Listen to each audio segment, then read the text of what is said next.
साल 2020 में अरविंद केजरीवाल की आम आदमी पार्टी को 70 में से 62 सीटों पर जीत दिलाने में मदद करने वाली चुनाव रणनीतिकार रहे और अब बिहार की सियासत में अपनी पार्टी बना डेब्यू कर चुके प्रशांत किशोर की संस्था आईपैक से एक बार फिर अरविंद केजरीवाल ने विधानसभा चुनाव के लिए हाथ मिला लिया है।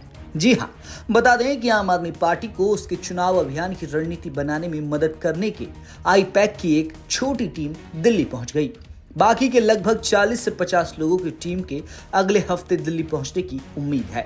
अब इस बार के विधानसभा चुनाव में आईपैक केजरीवाल को जीत दिलाने के लिए कैसी रणनीति पर काम कर रही है।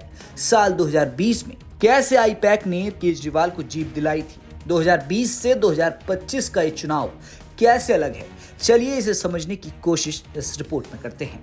सबसे पहले साल 2020 के चुनाव की बात करते हैं। आपको याद होगा, साल 2020 के चुनाव में अरविंद केजरीवाल के खिलाफ बीजेपी की तरफ से अमित शाह ही ज्यादा हमलावर नजर आ रहे थे, लेकिन अरविंद केजरीवाल बड़े आराम से बचते बचाते निकल गए और चुनाव भी जीत गए।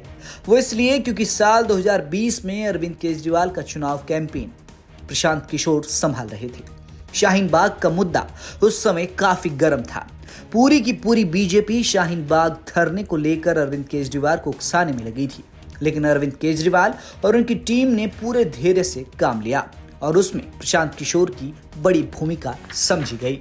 यही वजह है कि इस बार के विधानसभा चुनाव के लिए भी अरविंद केजरीवाल ने आईपैक की मदद ली है। हालांकि आईपैक के संस्थापक प्रशांत किशोर हैं, लेकिन अब वो संस्था से अलग होकर अपनी पार्टी बना बिहार चुनाव लड़ने की तैयारी में जुटे हुए हैं। यही वजह है कि केजरीवाल ने 2 महीने पहले आईपैक को दिल्ली बुला लिया है। दिल्ली आते ही आईपैक अपने काम में भी जुट गई।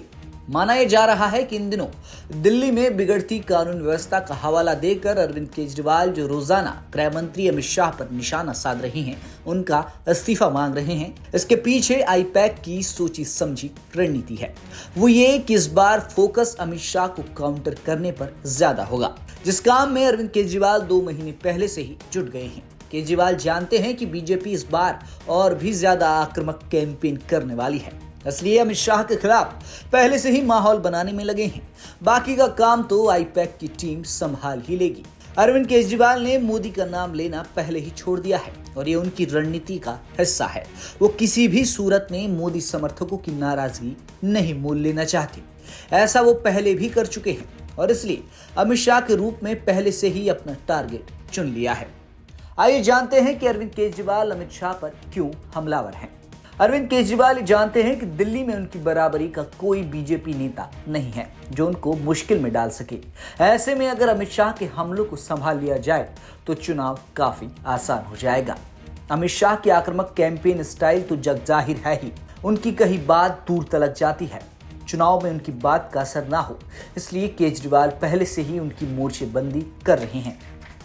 बूथ मैनेजमेंट में अमित शाह का कोई सानी नहीं है। अमित शाह का बूथ मैनेजमेंट चुनाव जीतने का ये आजमाया हुआ नुस्खा है, इसलिए केजरीवाल घूम घूम कर पूरी दिल्ली में उनके ऊपर हमला बोल रही हैं। अरविंद केजरीवाल जानते हैं कि इस बार का विधानसभा चुनाव उनके राजनीतिक अस्तित्व से सीधे सीधे जुड़ा है। दिल्ली से ही केजरीवाल की राजनीति आगे बढ़ी है और दिल्ली पर ही टिकी हुई है। पंजाब में सरकार जरूर है, लेकिन असली पहचान तो दिल्ली से ही है। हरियाणा में केजरीवाल की पार्टी का हाल देखा ही जा चुका है। दिल्ली हाथ से फिसली तो खड़ा हो पाना मुश्किल हो जाएगा। इस बार का विधानसभा चुनाव अरविंद केजरीवाल के लिए अस्तित्व की लड़ाई का है, साथ ही 10 साल की एंटी इनकम्बेंसी भी है। कई विधायक यहाँ तक कि उनके मंत्रियों ने उनका साथ छोड़ बीजेपी का दामन थाम लिया है। भ्रष्टाचार के आरोप के लगे दाग के परसेप्शन को भी तोड़ने की चुनौती है। यही वजह है कि कई मायनों में इस बार का चुनाव साल 2020 के मुकाबले अरविंद केजरीवाल के लिए बड़ी चुनौती माना जा रहा है, जिसके लिए आईपैक अभी से काम में जुट गई है। ब्यूरो रिपोर्ट, दिल्ली तक।